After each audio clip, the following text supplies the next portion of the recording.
챕터 1 경영 원칙 1 고객 집착 비즈니스 모델.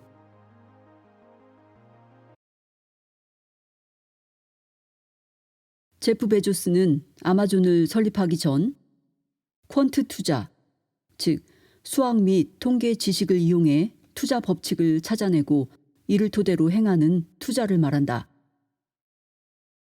이 퀀트 투자 기법으로 유명한 월가 헤지펀드 회사 D.E. 쇼에서 일했다. 1994년 이 회사의 설립자 데이비드 쇼는 인터넷에서 잠재적 사업 기회를 모색하는 부사장 자리에 베조스를 앉혔다. 두 사람은 매주 몇 시간씩 브레인스토밍을 했고 베조스는 거기서 나온 아이디어의 타당성을 검토했다. 25년 전 당시 기준으로는 영 터무니없던 아이디어들이 나왔다. 훗날 지메일과 야후 메일의 개념인 광고가 딸린 무료 이메일 서비스, 온라인 증권 거래 플랫폼 이트레이드를 낳은 인터넷 사용자들이 주식과 채권을 온라인에서 거래할 수 있도록 하는 새로운 종류의 금융 서비스, 세상의 모든 것을 판매하는 에브리싱 스토어였다. 인터넷 사업 기회를 모색하는 과정에서 베조스의 관심을 끌었던 것은 전년도에 비해 인터넷 사용량이 2300% 급격히 증가했다는 사실이었다. 베조스는 이에 대해 매우 이례적인 일이어서 나는 어떤 사업을 계획해야 인터넷이 급격히 성장하는 지금의 흐름을 가장 잘 탈 수 있을까라는 생각을 하게 되었다라고 말했다. 이런 생각으로 그는 월가에서의 유명한 경력을 뒤로한 채 자기 사업을 시작하기로 결심했다. 25년 전 인터넷은 아직 걸음마 단계에 있었다. 그런 상황에서 베조스는 어디서부터 시작해야 한다고 생각했을까? 인터넷은 그에게 야망을 현실화할 수 있는 높은 잠재력과 실현 가능성을 보여주었다. 이러한 유례 없는 성장 기회를 활용하기 위해 그는 어떻게 역동적인 비즈니스 모델을 개념화했을까? 아마존의 비즈니스 모델. 전례 없는 인터넷의 성장에 무척 고무되어 있었지만 베조스는 처음부터 모든 것을 파는 인터넷 사이트를 만든다는 것이 불가능하다는 사실을 잘 알고 있었다. 그렇다면 그는 어디에서부터 시작해야 한다고 생각했을까? 그는 컴퓨터 소프트웨어, 사무용품, 의류, 음악 등 인터넷으로 판매 가능한 20개의 제품 카테고리를 추렸다. 그리고 숙고한 끝에 온라인 서점이 가장 좋은 출발점이라고 생각하게 되었다. 1.0 온라인 서점. 제프 베조스는 왜 온라인 서점으로 시작했을까? 몇 가지 분명한 이유가 있다. 책은 고도로 표준화되어 있고 출판 시장의 규모가 크며 도서 배송은 다른 상품 배송보다 상대적으로 덜 까다롭다. 사람들이 잘 모르는 사실은 당시 단 2개의 출판 유통회사가 미국의 출판 유통시장을 점유하고 있다는 점이었다. 신생 유통회사가 수십만 개는커녕 수십 개에도 훨씬 못 미치는 단 2개의 경쟁사를 상대한다는 건 상대적으로 쉬운 일이었다. 그러나 베조스가 출판 유통을 선택한 가장 큰 이유는 인터넷이 출판 유통 시장에서 엄청난 경쟁 우위를 줄 수 있기 때문이었다. 어떤 경쟁 우위였을까? 당시 일반적으로 한 개의 서점은 10만 권의 책을 재고로 보유했는데 이는 출판된 전체 약 300만 권의 책 중 극히 일부에 불과한 것이었다. 오프라인 서점은 매장 크기에 따라 재고로 보관할 수 있는 책 수량이 제한될 수밖에 없지만 온라인 서점은 이런 공간적 제약이 없었다. 이것이 바로 베조스가 시장의 판도를 바꾸려는 야망을 이루기 위해 찾던 결정적인 차별화 요소였다. 그는 인터넷이 고객의 쇼핑 경험을 근본적으로 변화시킬 것이라고 생각했다. 그렇다면 이제 막 싹트기 시작하던 인터넷으로 실현할 수 있는 또 다른 마법은 무엇이었을까? 온라인 서점에는 두 가지 더 특별한 점들이 있었다. 독자 서평이 이 중 하나로 마케팅 일환으로 책에 수록되는 유명 인사들의 아첨성 찬사와 달리 인터넷에서의 독자 서평은 평범한 독자들이 직접 남기는 진실하고 여과되지 않은 서평이다. 인터넷에서 독자들은 긍정적인 서평이든 부정적인 서평이든 다른 독자들이 남긴 서평을 모두 볼 수 있다. 다른 하나는 개인화다. 베조스는 언젠가 아마존이 예전 쇼핑 기록에서 나타나는 고객의 쇼핑 패턴과 선호도에 따라 각 고객에 맞는 웹사이트를 구성해 개인화된 상품 추천 서비스를 실현시킬 수 있을 것이라고 생각했다. 이를 통해 고객들은 오직 인터넷에서만 가능한 완전히 새로운 경험을 하게 될 것이라는 생각이었다. 무제한에 가까운 도서 선택 폭, 여과되지 않은 독자 서평, 개인화, 이 세 가지가 기존의 업체는 필적할 수 없는 인터넷 업체만이 가진 강점이었다.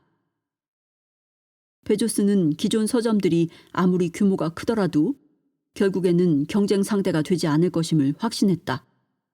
그렇기 때문에 그가 신생 기업에 맞는 이름을 찾을 때 아마존이라는 이름에 바로 꽂히게 됐을 것이다. 카다브라닷컴, 어웨이크닷컴, 브라우즈닷컴, 북몰닷컴, 룰렌트리닷컴, 메이크잇소우닷컴 등을 사명으로 고민하던 가운데 베조스가 사전을 뒤적이다가 마침내 최적의 이름을 발견하기까지는 그리 오랜 시간이 걸리지 않았다. 아마존이라는 단어가 첫눈에 그의 시선을 강하게 잡아끈 것이었다. 그는 이렇게 말했다. 아마존은 단순히 세상에서 가장 큰 강이 아니다. 그 다음으로 큰 강보다 몇 배나 더 큰 강이다. 그 어떤 강과도 비교 대상이 되지 않는다. 이것이 제프 베조스가 아마존이라는 이름을 선택하게 된 배경이었다. 아마존이라는 이름은 당시 베조스의 야심찬 포부를 그대로 드러내주는 것이었다. 그의 목표는 단지 세상에서 가장 큰 온라인 서점을 만드는 것이 아니라 어떠한 서점도 도저히 따라잡을 수 없는 상대가 되도록 하는 것이었다. 베조스는 자신의 목표를 이루었다. 아마존은 이제 출판 시장에서 독보적인 선두주자다. 아마존은 미국 오프라인 출판 시장에서 42%라는 놀라운 점유율을, 전자책 시장에서는 89%라는 독보적인 점유율을 차지하고 있다. 2.0 온라인 상점 에브리싱 스토어. 온라인 서점 사업이 급성장하는 가운데 베조스는 에브리싱 스토어라는 꿈을 잊지 않고 있었다. 1998년 아마존은 음악, 비디오, 선물과 같은 새로운 제품 카테고리와 영국, 독일과 같은 새로운 지역들로 사업을 확장하기 시작했다. 이후에는 장난감, 가전제품, 주택 개조, 소프트웨어, 비디오 게임 등 더 많은 분야로 사업 확장을 가속화했다. 이러한 사업 영역들이 베조스가 품고 있던 핵심 비전이었다. 아마존은 이러한 초기 제품 카테고리에서 드라마틱한 성장을 누리는 동시에 드러그스토어닷컴, 패츠스마트, 억셉트닷컴, 홈그로서닷컴, 기어닷컴, 백투베이직 스토이스, 그린라이트닷컴, 와인쇼퍼닷컴, 오더블.디, 자포스와 기타 수많은 기업에 투자하고 인수를 했다. 아마존은 이처럼 놀라운 속도로 에브리싱 스토어라는 거대한 융단을 짰다. 베조스는 제품 카테고리 및 진출 지역 확대, 인수 합병 등으로 급성장하는 이 시간 동안 한결같이 고객에게 집중했다. 2001년 베조스는 고객 경험 기둥이라는 표현을 사용해 선택의 폭과 편의성에 대해 설명했고 2008년 주주 서한에서는 저렴한 가격을 추가했다. 1. 선택의 폭.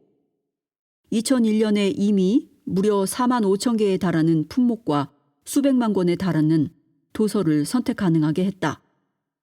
2. 편의성. 원클릭 주문, 추천 아이템, 구매 희망 목록, 즉석 주문 업데이트, 책 내용 미리 보기 서비스, 빠른 배송. 3. 저렴한 가격. 단지 규모의 경제에 의해서가 아닌 무어의 법칙, 즉 반도체의 가격 대비 성능이 각각 9개월, 12개월, 18개월마다 약 2배씩 향상하는 것을 말하는 무어의 법칙처럼 시간이 갈수록 더욱 저렴한 가격이 가능하다. 아마존은 왜 이처럼 끊임없이 고객에게 집중할까?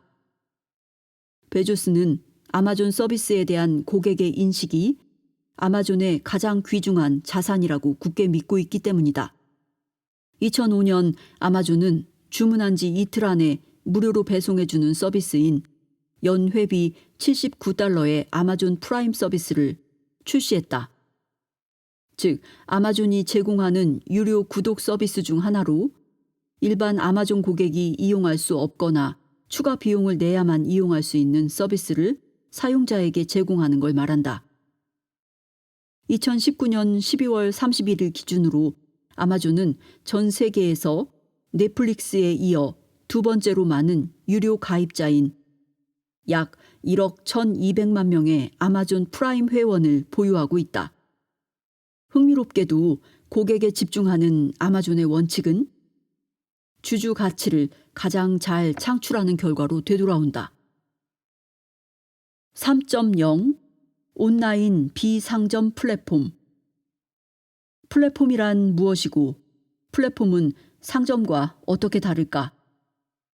제1자 판매 사업자는 단지 하나의 상점일 뿐 플랫폼으로서의 자격을 갖추지 못한다. 플랫폼은 복수의 판매자를 참여시켜 복수 제품 및 서비스에 대해 복잡한 거래 및 상호작용을 용이하게 하며 관련된 모든 거래 당사자를 위한 가치를 창출한다. 아마존에서는 제1자 판매 사업자와 제3자 판매 사업자가 있다. 아마존과 제1자 판매 사업자 관계를 맺으면 아마존은 소매 업체 역할을, 판매 사업자는 아마존의 상품을 공급하는 도매 업체 역할을 한다. 아마존과 제3자 판매 사업자 관계를 맺으면 판매자가 소매 업체가 되어 아마존의 오픈마켓인 마켓플레이스를 통해 소비자에게 직접 제품을 판매하게 된다. 베조스는 아마존을 진정한 플랫폼으로 만들기 위해 아마존의 상점을 연 소매상들에게 아마존이 단순한 상점, 즉 소매 회사가 아님을 제대로 알려줄 목적으로 비상점이라는 개념을 만들어냈다. 그는 아마존이 왜 소매 회사가 아니라 기술 회사인지에 대해 반복해서 자세히 설명했다. 그는 아마존이 플랫폼을 운영하는 기술 회사로서 고객이 최선의 구매 선택을 할 수 있도록 도우며 오직 고객에게 최선의 결과를 주는 것에만 관심을 가질 것이라고 역설했다. 이러한 강한 신념에는 엄청난 운영 및 전략상의 의미가 있다. 아마존이 전통적인 소매 회사가 걸어가는 길을 걷지 않도록 하겠다는 것이다. 그리고 아마존이 소매 업체 역할을 하는 제1자 판매를 통해 단기적인 매출과 수익을 극대화하는 것이 아니라 신뢰에 기반해 고객과의 장기적인 관계를 구축하는 데 집중하겠다는 것이다. 제3자 판매 플랫폼에 대한 두 차례의 간접적인 시도였던 아마존 옥션과 G숍이 둘 다 2000년에 서비스를 시작했다가 아마존 옥션은 2000년, G숍은 2007년에 사업을 중단했다. 이 두 사업이 실패한 후 제3자 판매 사업자가 아마존과 함께 신상품 또는 중고 제품을 판매할 수 있도록 하는 전자상거래 플랫폼 마켓플레이스를 대담하게 선보인 것도 이 때문이다. 많은 사람들이 처음에는 아마존이 제1자 판매 사업자와 제3자 판매 사업자의 판매 품목에 대한 검색 결과를 같은 페이지에 나열하고 제3자 판매 사업자에게 강력한 분석 및 관리 도구를 모두 활용할 수 있도록 한 데다 심지어 아마존이 자체적으로 보유하고 있는 고객 지향 핵심 역량을 그들과 공유하기로 한 결정을 당황스럽게 받아들였다.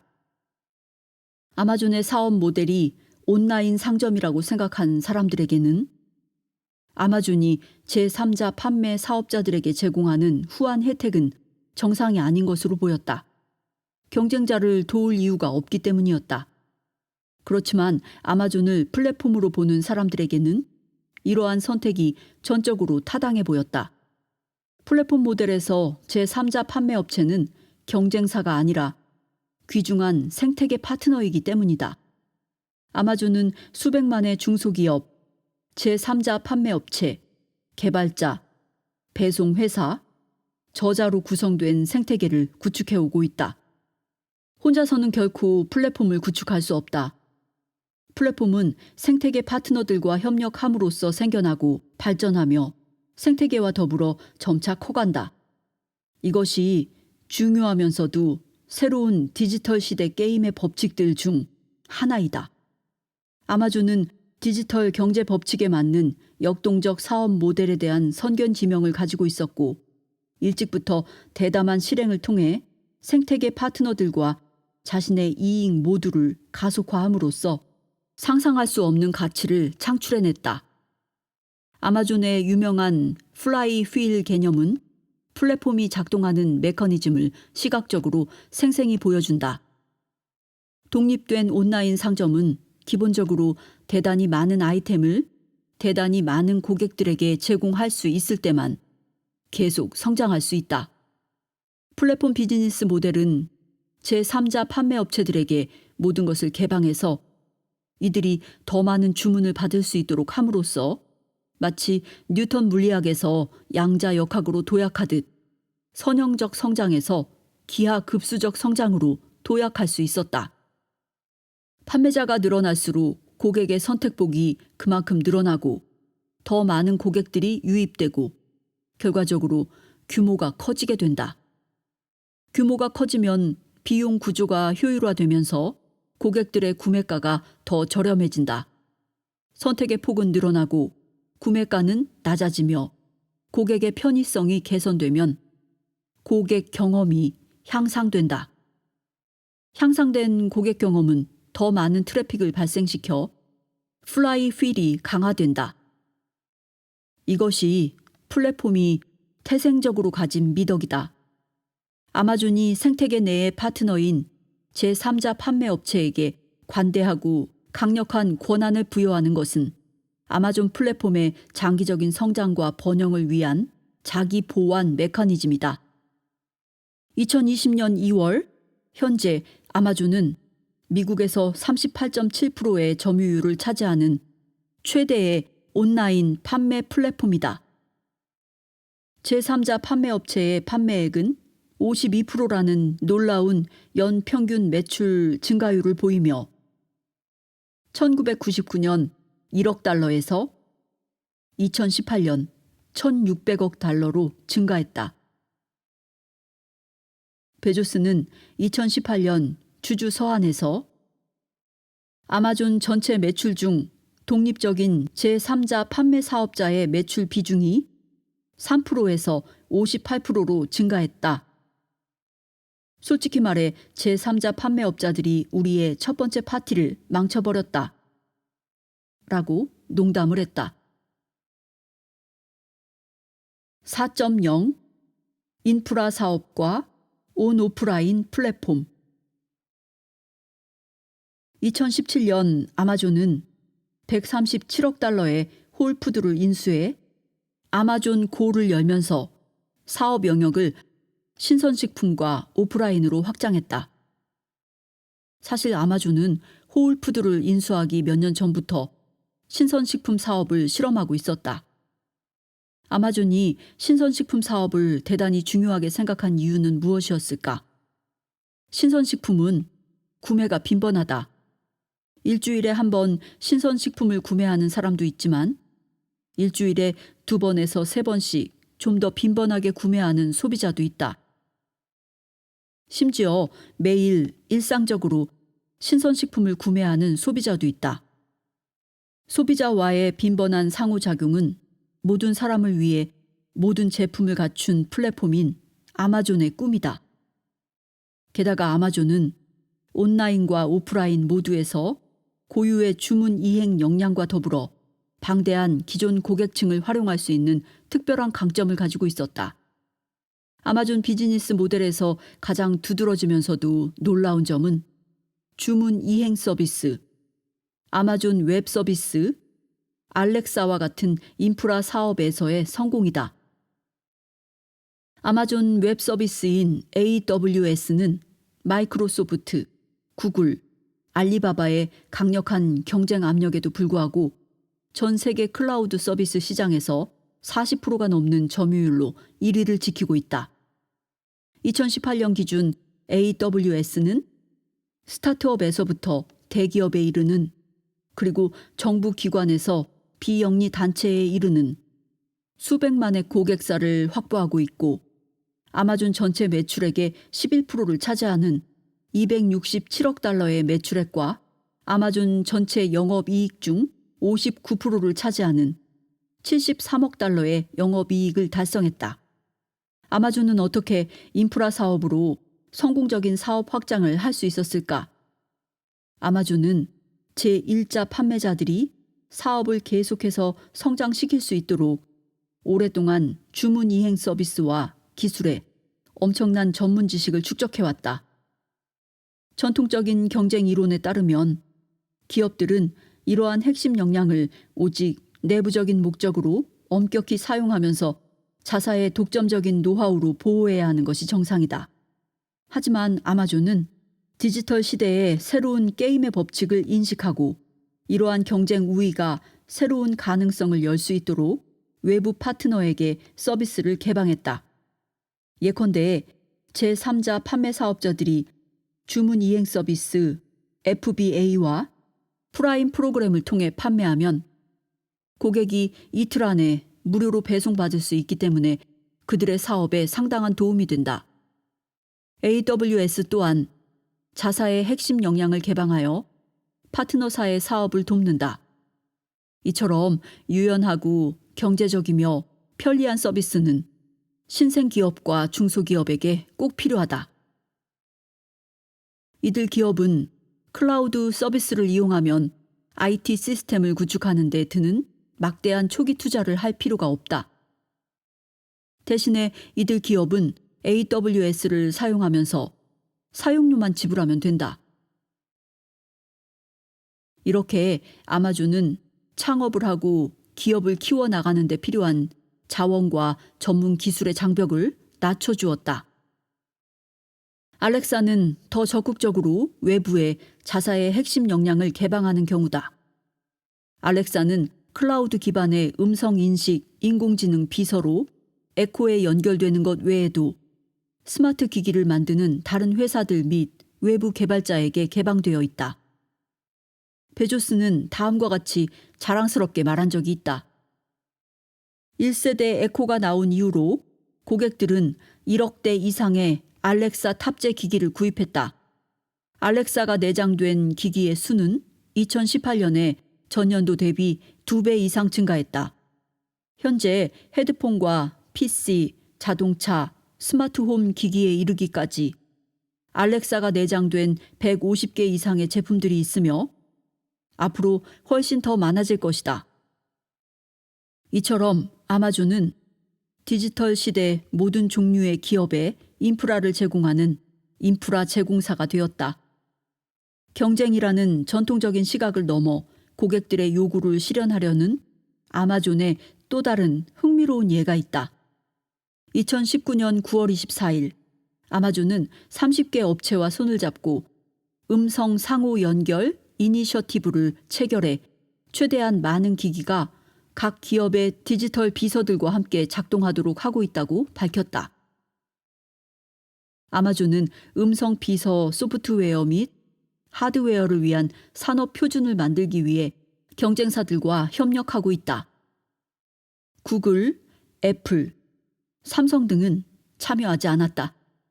아마존 기기 및 서비스 부문 수석 부사장인 데이브 림프는 테크뉴스 웹사이트인 더 버지와의 인터뷰에서 결국 특정한 한 음성 비서가 전체 시장을 지배하게 될 것이라는 뉴스를 많은 사람들이 보고 싶겠지만 우리는 그렇게 생각하지 않는다.